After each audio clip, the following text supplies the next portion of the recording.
É isso, estamos de volta aqui no Sintonia Scores para falar da NBB.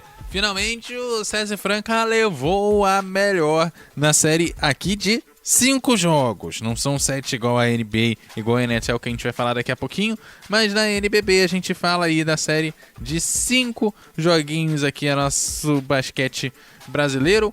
O Minas começou vencendo o primeiro jogo, 69-65. Depois o Franca venceu 94-78. Venceu novamente na casa do Minas 83-73, fazendo 2-1 na série. E depois o Franca venceu o quarto e o último jogo dessa melhor de 5, 86-73, fazendo aí 3-1.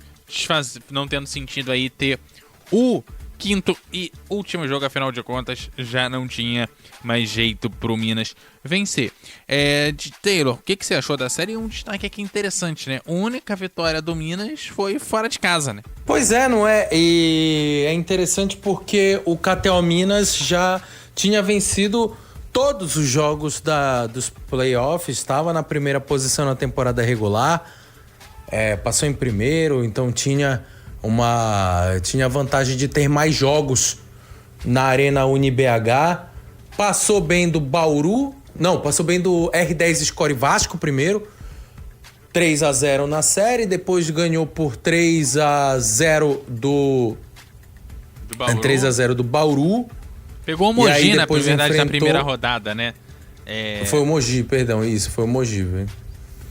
Venceu o Mogi por 3-0. Venceu o Bauru. Depois, na série... Não, Minas, Vasco e Bauru. Você falou certinho, só que você só falou do Vasco e do Bauru, esqueceu do Mogi. Pois é, Mogi 3-0, Vasco 3-0 e o Bauru foi 3-2, se eu não estiver enganado. Não, foi 3-0 também. 3-0 também. Não perdeu nenhum jogo. Todos os jogos 3-0 e aí bateu de frente com o César Franca, que fez uma semifinal difícil contra o Flamengo.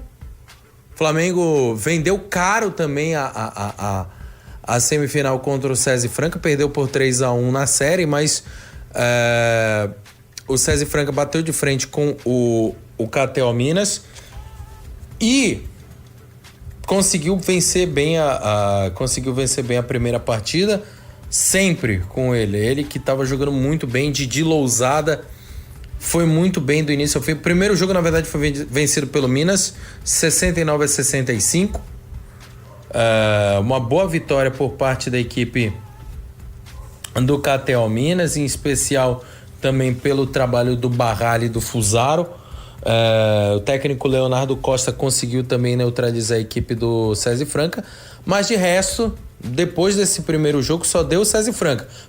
O segundo jogo, 94-78 César Franca em Belo Horizonte, com uma excelente atuação do Jorginho de Paula e também do Didi Lousada. O Didi ali fez a diferença nesse jogo 2. No jogo 3 tivemos a vitória do César Franca por 83-73. Jogo também acontecendo em Belo Horizonte. E aí, no jogo 4, tivemos a vitória derradeira do César Franca diante do KTO Minas por 86-73. Aí esse jogo sacramentou a grande partida que teve o Didi Lousada. E é engraçado que nos 2 últimos jogos o Didi fez grandes enterradas, né? Foram enterradas marcantes, aquelas que dignas de melhores momentos, dignas de highlights, e que o Didi acabou fazendo. Mas não só ele, também o Lucas Dias fez um excelente jogo 4. O Jorginho também fez um bom jogo 4 também. O David Jackson até acertou bola de 3 também. Então a equipe do Elinho Garcia fluiu nos jogos 2, 3 e principalmente no jogo 4, onde tivemos os talentos individuais aparecendo, né? Tanto o Didi quanto o Lucas Dias, quanto também o David Jackson, o Eduardo. É isso, e é um César Franca que consegue trabalhar muito as suas bolas, quanto as bolas de 3, como também tem um bom aproveitamento de lance livre. Eu acho que esses são os dois pontos que fazem com que essa equipe do Franca consiga ter uma pontuação melhor. Isso, assim, não colocando na conta o quanto que o Minas, quanto no jogo 2, quanto no jogo 3, deu umas desaparições no jogo. Tinha uma hora que você não sabia onde estava o Minas, né? E aí me parece, quando a gente olha essa questão de estatística do Franca também indo muito bem com lance livre, muito bem nas cestas de 3, essas pontuações também acabam gerando uma gritante diferença entre as duas equipes, né? Fazendo com que o Minas tenha muito mais dificuldade de recuperar o placar quando ele acaba tendo alguns momentos que ele tem uns apagões no jogo, e a recuperação desse apagão acaba sendo muito mais difícil pela forma que o Franca consegue ser constante nessas pontuações, quanto a cesta de 3, que nem sempre cai, né? É uma cesta que normalmente você acerta menos do que a cesta de 2, no geral. E o lance livre, que você acaba tendo aquela obrigação de fazer, mas que o Franca conseguiu somar muito mais pontos e ter muitas mais oportunidades, né? Dessa cobrança de lance livre. O que explica também essa pontuação e essa diferença do Franca pro Minas nesses 4 jogos, né? E de fato o Franca jogou melhor a final, mesmo que o Minas tenha tido um histórico de um avanço mais tranquilo nos playoffs da NBB. Pois é, né? Foi um avanço muito mais tranquilo do SESI Franca, mas é aquele negócio, né? Talvez o SESI Franca tenha sido mais forjado, vamos dizer assim, e não é forjado de falsificado, não é forjado do que a gente fala de espada, né? Tinha sido moldado, né? Foi mais moldado para ser campeão do NBB do que a equipe do Catel Minas. Não que não tenha talento, o Leonardo Costa, treinador da equipe do Catel Minas, fez um trabalho excepcional. Levou o Catel Minas à primeira final da equipe na história, reacendeu uma esperança do Catel Minas, ou do caso do Minas Tênis Clube, ser uma potência esportiva do estado de Minas Gerais, afinal de contas já é uma potência dentro do vôlei, queria ser uma potência também, quer na verdade ser uma potência no basquete. Dessa vez não rolou porque bateu de frente com o SESI Franca, mas quem sabe, né, ano que vem possa ter força suficiente. Acredito sim que a equipe do Minas, se manter a parceria com a casa de apostas KTO, se conseguir mais algumas parcerias também pontuais, pode conseguir também chegar, quem sabe, ao título do Novo Basquete Brasil. Não é impossível, é uma equipe bem moldada, bem trabalhada, modesta no quesito de estrelas. Não é uma equipe estrelada, é uma equipe bem entrosada, porém sem nenhum medalhão dentro do time, como tinha o próprio SESI Franca, né? Tinham ex-jogadores da NBA, jogadores de seleção brasileira, enfim. Mas a equipe do Catel Minas é uma equipe coesa, é uma equipe que tem muita qualidade, com certeza vai vir com muita força a partir de setembro para a temporada... setembro não, de outubro, a partir de outubro para a temporada 25-26 do Novo Basquete Brasil. Eduardo.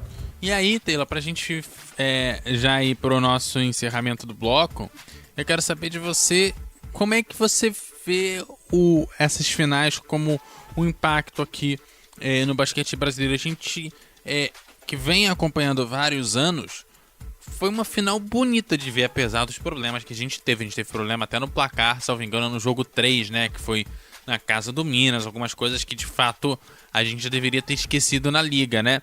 Mas o Petrocão no jogo 4 estava lotado e a torcida empenhada pra torcer. A casa do Minas nos jogos 2 e 3 tava cheia, né? Eu vi muito a final, principalmente naquela fase que o Flamengo conseguiu ser tetra, que estava muito mais vazia a casa e a torcida estava muito menos entusiasmada em torcer pelo time de basquete. De fato, agora dá pra dizer que a torcida comprou o esporte, mas ainda falta um caminho grande para que a gente, por exemplo, sonhe em aqui no Brasil ganhar título e da mesma forma que a gente sonha com futebol, alguém possa sonhar em jogar basquete, por exemplo. O vôlei tá muito mais avançado nesse sentido do que o basquete aqui no Brasil.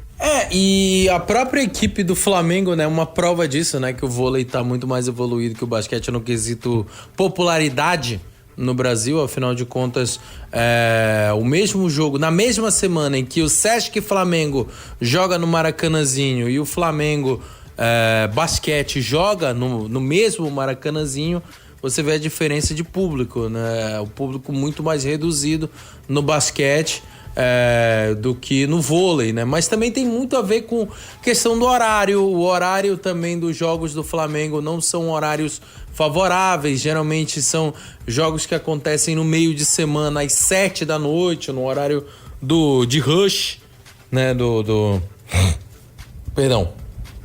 De rush, no caso da torcida do Flamengo, para sair de suas casas, para chegar até o complexo do Maracanã para acompanhar o jogo, ou no caso da Tijuca ter que ir até a zona norte do Rio para poder acompanhar o jogo. Enfim, é um trabalho muito desgastante assim também para a torcida do Flamengo, né, que é algo que acaba afugentando o torcedor.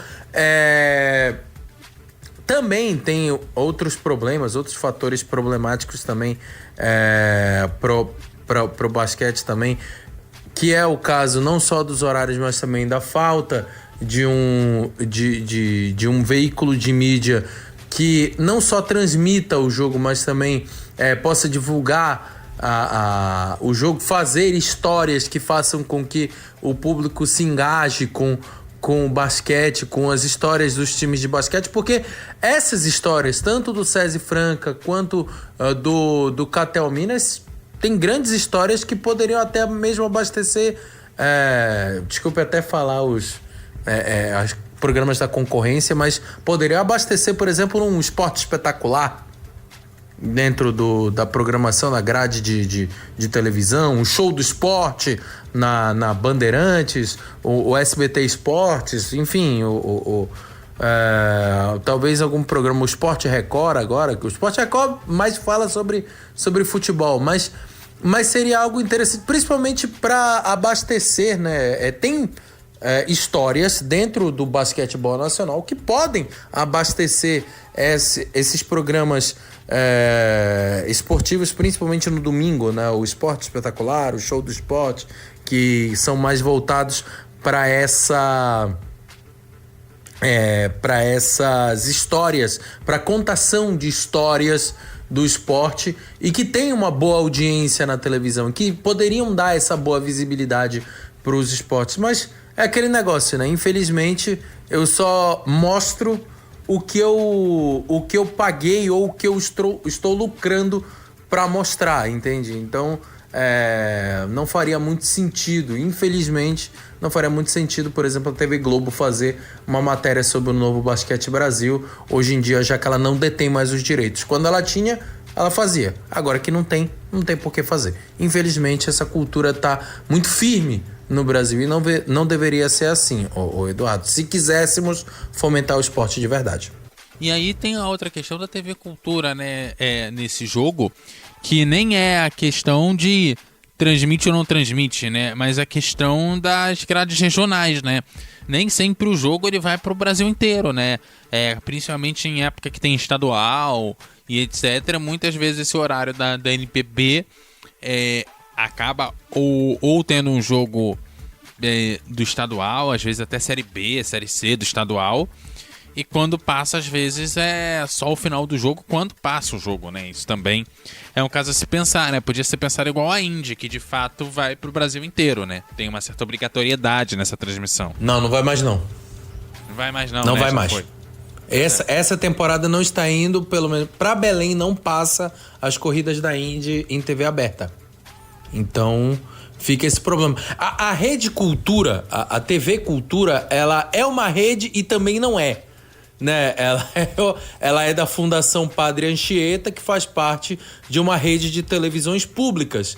Ou seja, as televisões públicas, elas têm liberdade para montar as suas grades, desde que essas grades tenham fundo educativo ou tenham algum preceito ou apoio cultural, enfim. Não é exatamente o que acontece com o esporte, por exemplo, né? O NBB nem a Indy são atrações que trazem diretamente uma produção educativa ou cultural, mas indiretamente podem até trazer, dependendo do contexto que a cultura enfiar, pode até ter um contexto educativo, mas...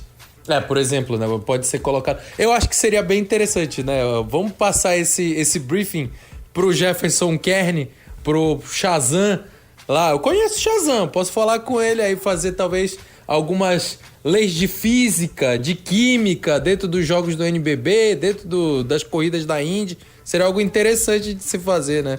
Seria bem legal, né? Química, principalmente dentro da Indy, né? Com o composto de combustível, a física, como que os carros conseguem ficar em órbita dentro dos circuitos ovais e não baterem nos muros, enfim. Seria bem interessante ter uma mescla, assim, de um conteúdo educacional dentro do esporte nas transmissões da TV Cultura. Mas enfim, eu tô viajando. Mas de qualquer forma, a Cultura tem esse problema. Ela faz parte de uma rede de fundações educativas e que cada uma segue sua programação. Ela pode seguir a programação da TV Cultura ou não. A Fundação Padre Anchieta, ela tem a sua programação. A Fundação de Telecomunicações do Pará, a Funtelpa, que gere a cultura daqui de Belém do Pará, ela pode seguir ou não. A TV Ceará pode seguir ou não. A TV Brasil pode seguir ou não. Enfim, né? A TVE da Bahia pode seguir ou não. Tem até a questão da dupla filiação, né? Uma parte, normalmente, o dia você fica com a Cultura e a noite com a TV Brasil, né? Ainda tem disso, né? Sim, é dividida, né? É dividida a filiação porque fazem parte do pool de redes públicas, né? E aí isso acaba atrapalhando também a transmissão, por exemplo, de jogos do Novo Basquete Brasil, por exemplo, que poderiam ser difundidos para todo o país. Que custa obrigar, igual obriga a passar o jornal, né? Passar os eventos esportivos também, né? Mas é isso. Com essa a gente vai pro break, com essa viagem aí também do Taylor. A gente vai pro break comercial e na volta a gente vai para um campo mais gelado, aproveitar que tá frio em boa parte aí do país. Esse final de semana congelaram lá o sul do país. A gente vai falar da NHL, o hóquei no gelo. No próximo bloco a gente volta já já.